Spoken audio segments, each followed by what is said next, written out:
Hello viewers, the most welcome to Bidway's English Learning channel. Today's video for the students who appeared 12th standard of Maharashtra State Board. In this video, I am going to start prose section. It begins with the story of an astrologer's day written by R.K. Narayan. Before going to start the story, I would like to introduce you about the writer R.K. Narayan. Then I will tell you the theme or central idea of the story in both English and our mother tongue. Let me give introduction of the writer R.K. Narayan. R.K. Narayan was born 10th October 1906 and died in 13th May 2001. His full name was Rasipuram Krishnaswamy Iyer Narayan Swamy. He was born in Chennai, in Tamil Nadu state. He was one of the best known novelists among Indian writers. He is the author of 14 novels, 5 volumes of short stories, and numbers of travelogues. His novel The Guide won him the Sahitya Academy Award in 1961. R.K. Narayan typically portrays the peculiarities of human relationship and the ironies of the Indian daily life. His style is graceful, marked by genial humor, elegance, and simplicity. Let's start the story An Astrologer's Day.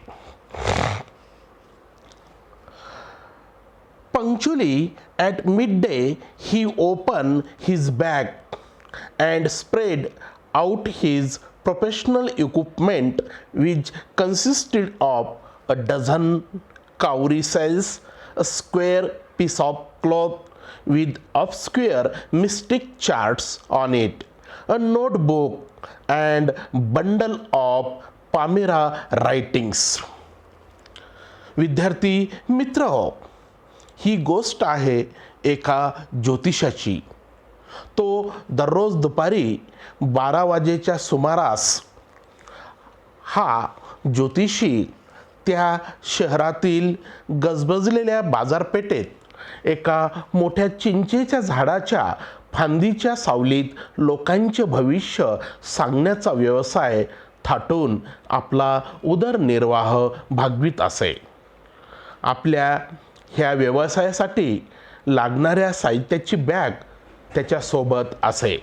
यामध्ये जमिनीवर अंथरण्यासाठी एक पांढरा चौकोनी कपडा, डझनभर कवड्या, आडव्या, उभ्या व तिरप्या रेषांनी आखलेला चार्ट, एक वही व पाल्मिरा लेखन पट्ट्या याचा वापर भविष्य व लोकांच्या शंकेचे निवारण करण्यासाठी वापरीत असे.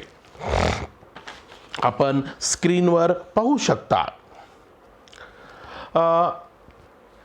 His forehead was resplendent with sacred ash and vermilion, and his eyes sparkled with a sharp abnormal gleam, which was really an outcome of a continual searching look for customers.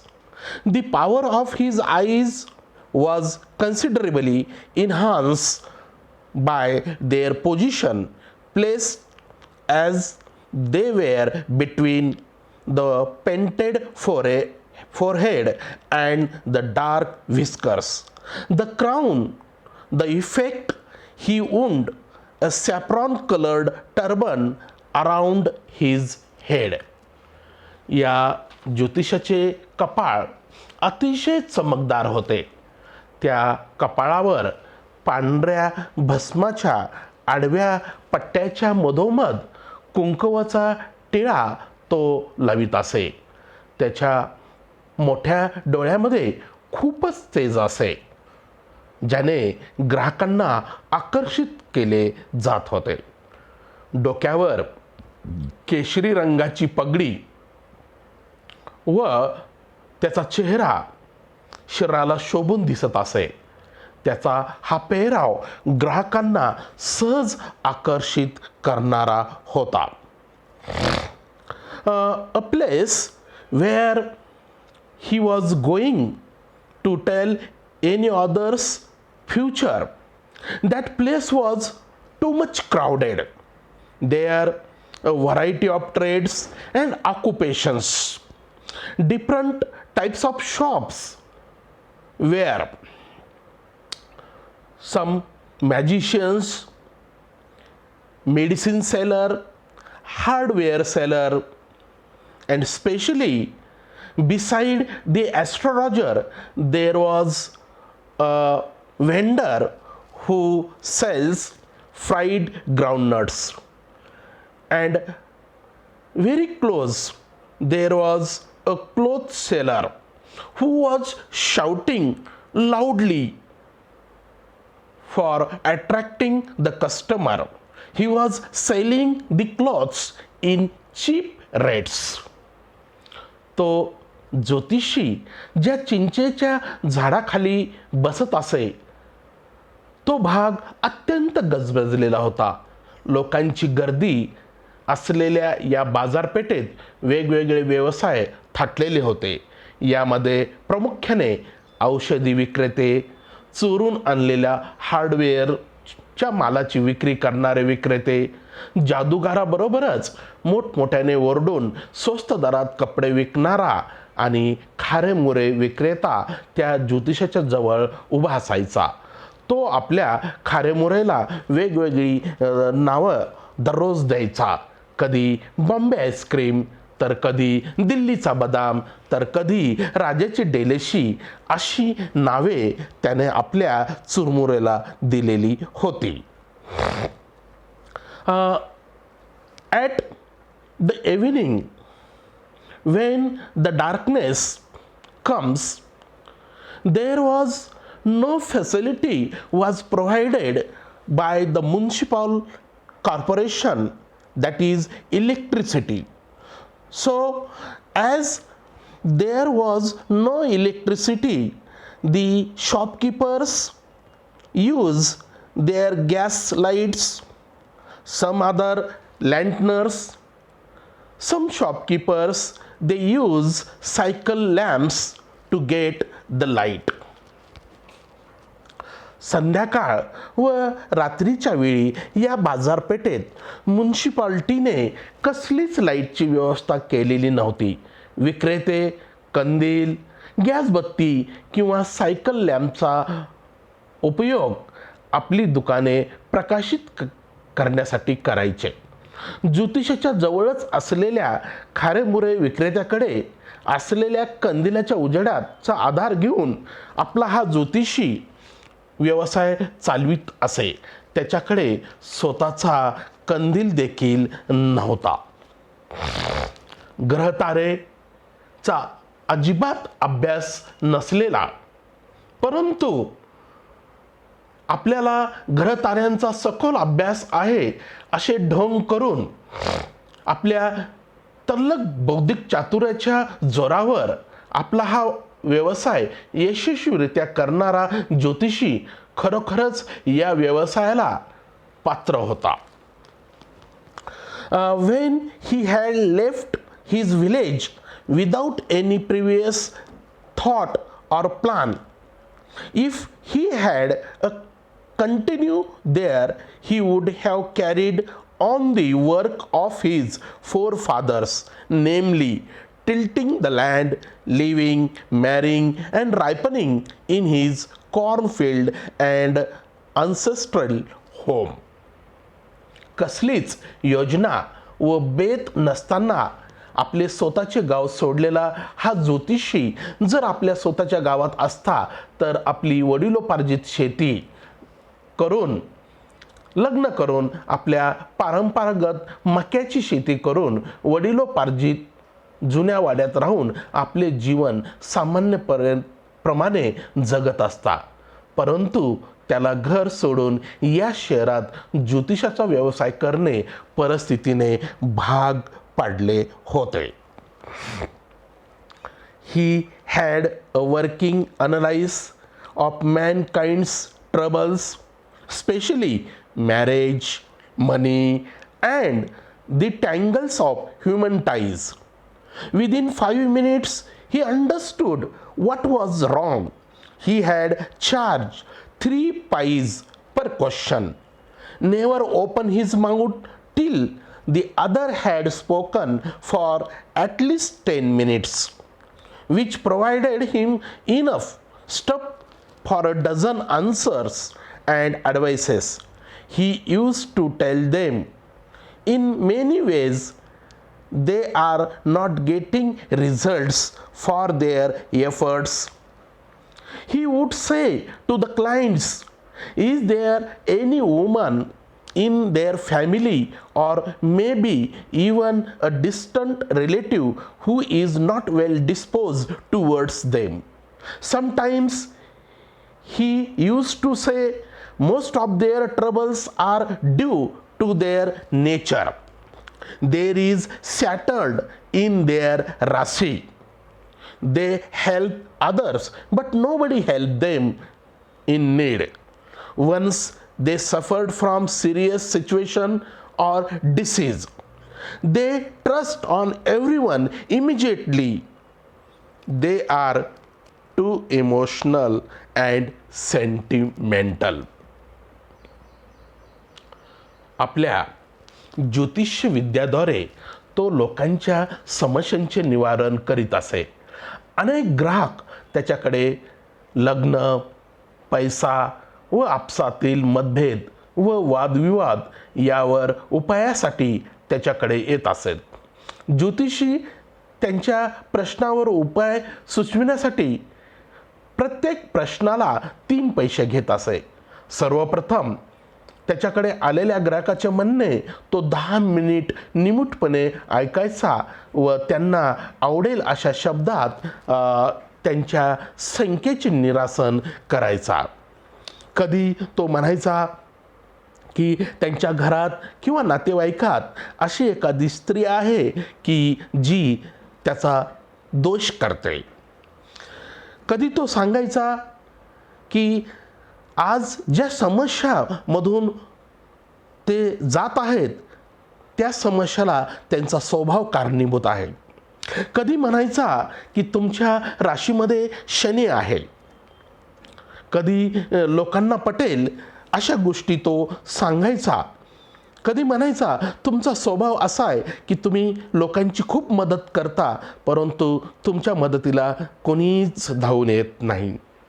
एकदा तुमच्यावर खूप मोठं संकट आलं होतं परंतु त्या संकटातूनही तुम्ही वाचला आहात. तुम्ही पटकन लोकांवर विश्वास ठेवतात. तुम्ही खूप भावनाप्रधान आहात. अशी लोकांना आवडणारी सुभाषिते तो उपयोगात आणायचा आणि लोक आनंदाने घरी परतायची. वन्स एकदा तो आपल्या नेहमीचा व्यवसाय करीत असताना एक दिवस काय झालं पहा. आपल्याजवळ खारेमुरे विक्रेत्याने आपला कंदील विझवला म्हणजे आपली ही उघड्यावरची दुकान बंद करण्याचा संकेत असे. नेहमीप्रमाणे त्या दिवशी आपल्या व्यवसायाच्या साधनांची आवराआवर करीत असताना अचानक एक व्यक्ती त्याच्या बाजूला उभा असलेला ज्योतिषाच्या नजरेत पडला. One day he met with a stranger person. First, seeing a stranger, astrologer's opinions, trying to tell his prophecy, a stranger's reply, an argument, a stranger's challenge, his search, and astrologer's fear to refuse the challenge, a stranger's prophecy, stranger's response to tell his name, a stranger's surprise, and astrologer's advice, giving some coins and pass away. एके दिवशी आपल्या व्यवसायाची आवराआवर करीत असताना या ज्योतिषाला आपल्या शेजारी एक अनोळखी इसम उभा असलेला दिसला आणि हे ग्राहक करण्याच्या उद्देशाने, या भावनेने ज्योतिषाने त्याला आपण चिंतेत दिसता असा प्रश्न केला. आपल्या चिंतेवर उपाय सांगतो, आपण खाली बसून आपला तळहात दाखवता का, अशी विचारणा केल्याबरोबर चिडलेल्या त्या व्यक्तीने ज्योतिषाला विचारले की तो जर खरोखरच ज्योतिषी असेल तर माझ्या प्रश्नाचे योग्य उत्तर द्यावे.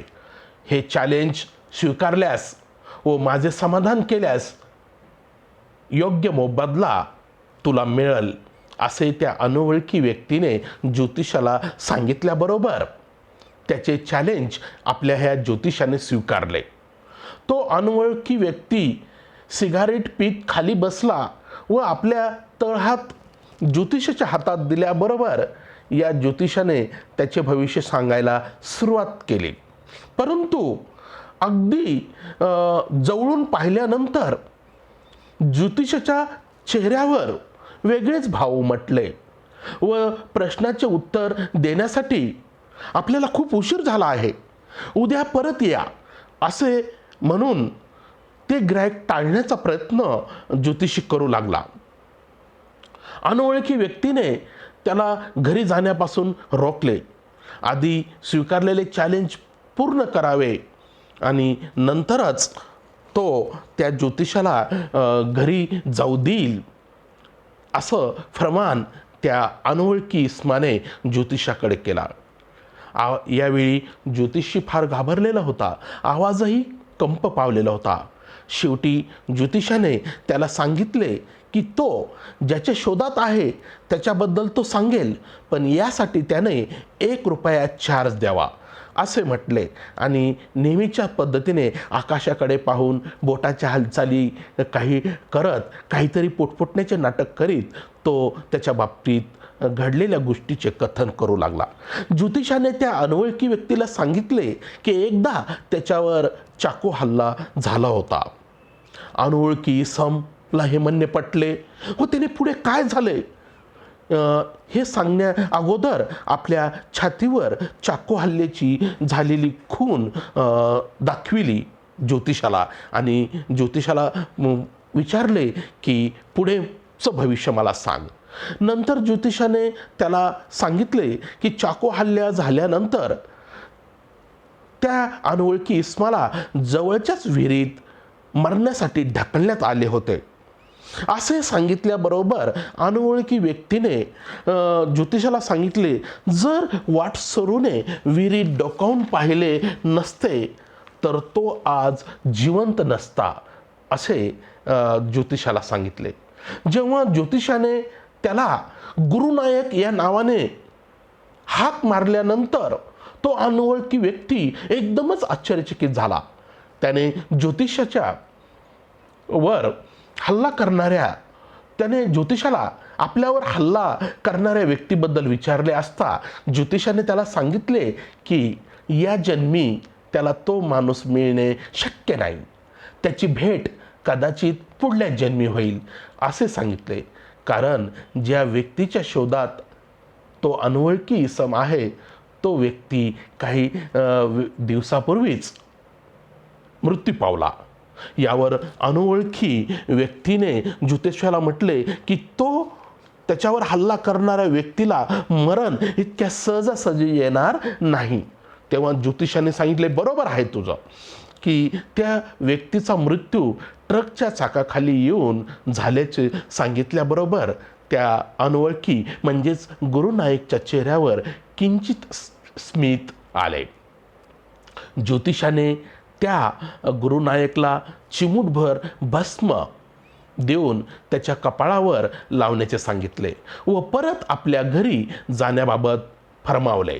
तसे न केल्यास पुढे अनर्थ घडू शकतो अशी भविष्यवाणी केली. घरी परत गेल्यास तो नक्कीच 100 वर्षे जगेल अशी आशा पण दाखवली.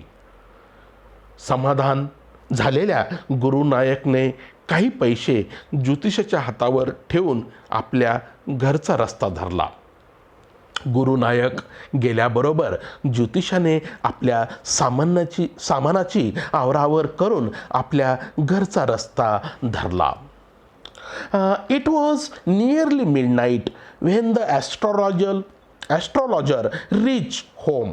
His wife was waiting for him at the door and demanded an explanation. He flung the coins at her and said, "Count them." One man gave all that. She was overjoyed and told him that she would bring some jaggery and coconut for making sweet for her child.